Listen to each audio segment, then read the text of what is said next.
虚拟偶像又叫皮套人、管人、VTuber，我们首先想到的可能是世界第一公主殿下初音未来，或者世界第一吃货殿下洛天依、永雏塔菲、佳然，当然还有我们的天选国味露露阿姨。我操！截止到2025年4月，仅我国的虚拟偶像核心市场规模就已经达到480.6亿人民币，带动了近6420亿人民币的配套产业。资方和粉丝们普遍认为，虚拟偶像的最大优点就在于它没有人的毛病，不会有动辄塌房的风险，只需要基于一个数字形象就能生产变现。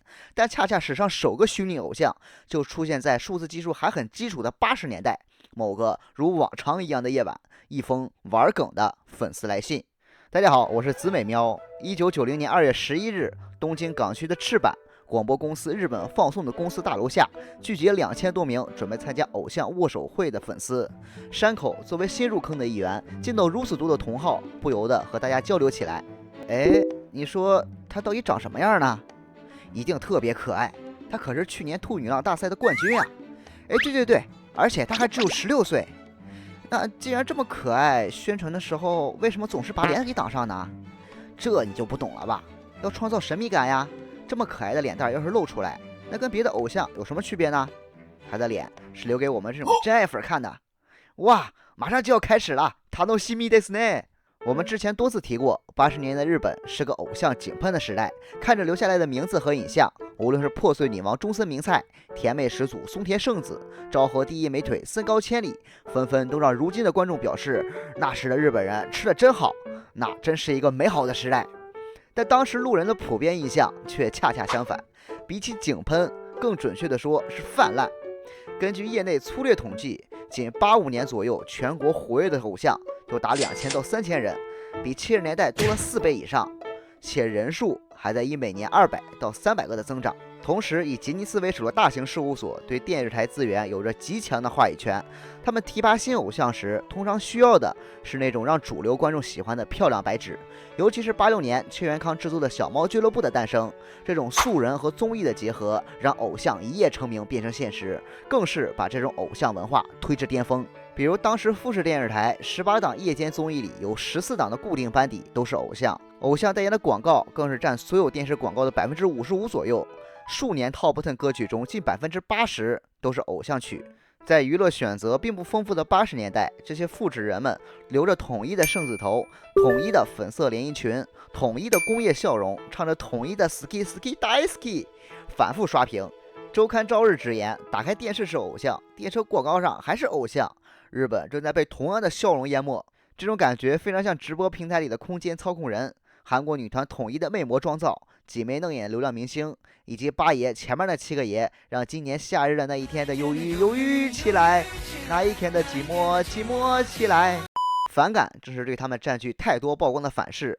当时主流偶像的印象是青春、端庄、美丽，经纪公司一般都会精心包装和培训，但爆出的一件件丑闻，让这种包装更招人厌烦。比如著名青春系偶像百元方会的塌房，竟然是被人谣传坐飞机安检时查出了女性震动棒，还传出这是替夜半小夜曲的原唱和奶包子拿的。小猫俱乐部刚成立不久，就被爆出几个未成年成员与粉丝聚众抽烟，内卷的成员为了混出头，与业界前辈、商界大佬玩什么多人运动，以及中森明菜和近藤真彦的金屏风事件，松田圣子的纽约绿帽事件。其中影响最大的是1986年冈田有希子的自杀。我们多次补档过这期节目。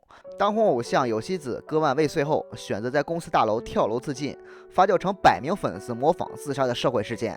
虽然有希子的自尽真相仍在讨论，但公认的一点是，偶像们所努力营造的可能仅仅只是一个幻象。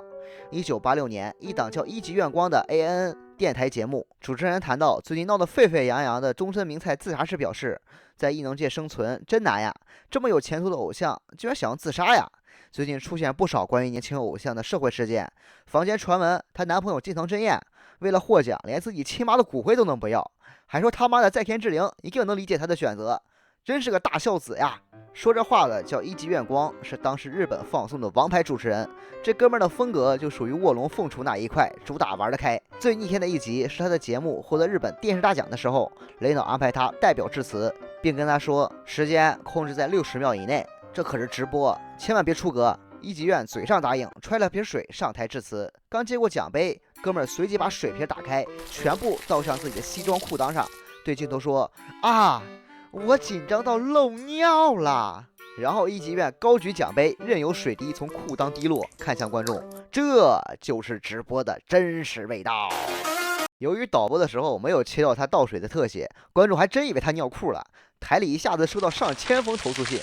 一级院最被人熟知的发明就是“中二病”这个词，用来形容青春期少年自以为是的幼稚感。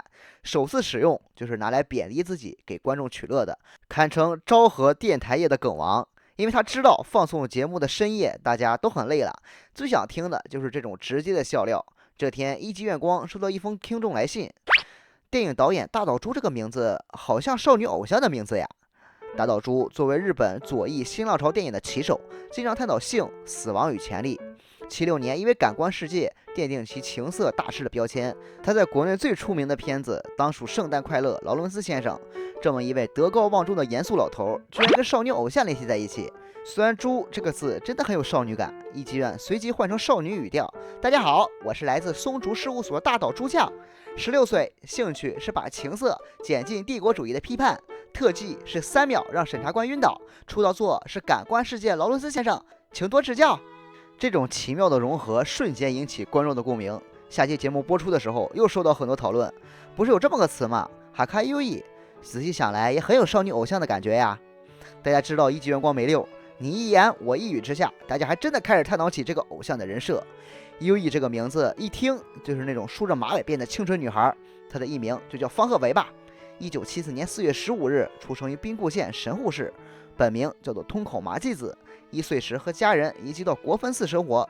初3时参加日本青年馆举办的首届兔女郎小姐大赛，获得大奖出道。16岁时正式开始演艺活动。为了丰富细节，连维的身高、体重、3围、血型、家人的工作、有哪些亲属都勾勒得极尽详尽。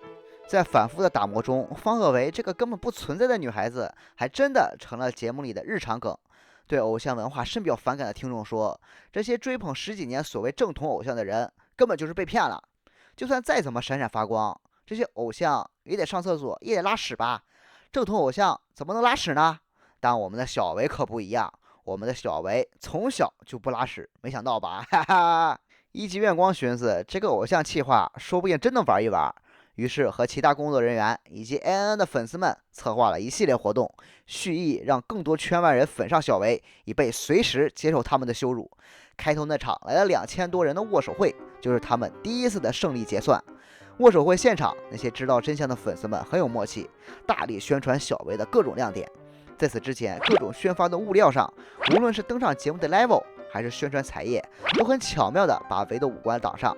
这种饥饿营销反倒吊起了很多偶像宅的胃口，纷纷来到现场，想要感受他的真面目。直到握手会开始，一级院光作为经纪人登台表示，小维因为身体原因不能来到现场，请大家对着小维的立牌隔空与他问候吧。人群中突然有人对着立牌鞠躬喊道：“欧兹嘎雷萨马德西塔！”不明真相的新粉们跟着模仿他们的动作，引得那些内部人员心里一阵狂笑。这对电台粉丝们来说，又是一期精彩的节目。很快，小维的专属粉丝俱乐部成立，在粉丝听众的强烈支持下，1990年4月11日，方鹤维的首张专辑发布，在东京4家唱片店同时举行贩售活动，一下子卖了2万多张，首周欧榜排名位列67位，获得了与中森明菜几乎相同的出道成绩，最后共计卖出了5万多张，与粉丝们设定的官方对手中山人可谓不分伯仲。这首专辑是一级院用别人的曲子重新填词，歌词极尽纯情之能事，以至于恶心到成为他的又一黑历史。副歌的名字可见也是玩梗，名叫喜欢你 Skides。 9月份推出方鹤维首本写真集和写真录像带，我们可以看到一级院很恶趣味的在录像带上套了个少女内裤。9月13日发售当天，神田三省堂举行了限定签售会，没想到限定500人的签售活动居然来了800多人。只是这次小维没歌，当天请了3人来扮演小维，其中还有一个外国人。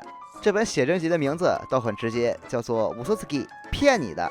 如此直球的名字也意味着这个恶作剧的结束。当时一级院的电台节目宣布换人，一级院认为应该有始有终。他在节目的最后一次主持中宣布，小维10月11日要离开日本去台湾留学，不得不离开艺能界，并向粉丝们一直以来的支持表示感谢。至此，源于一场恶作剧的偶像企划，却偶然成为第一位成功实践的虚拟偶像。随后的30年，随着数字技术的提高，虚拟歌姬、虚拟偶像的概念逐渐被更多粉丝接受。2007年，现象级虚拟歌姬初音未来诞生，成为全球首个真正意义上的虚拟偶像。它的成功不仅是技术上的突破，更在于粉丝共创模式的成功。随着城市化的逐步推进，人与人之间的原子化也愈加明显。孤独与焦虑反复印证着现实的虚伪。有人问他们为什么喜欢虚拟的偶像呢？他们说，他能够倾听我的心事，会给予我安慰，就像真实的朋友一样。喜欢他们不是因为他们假，而恰恰是因为他们比真更真。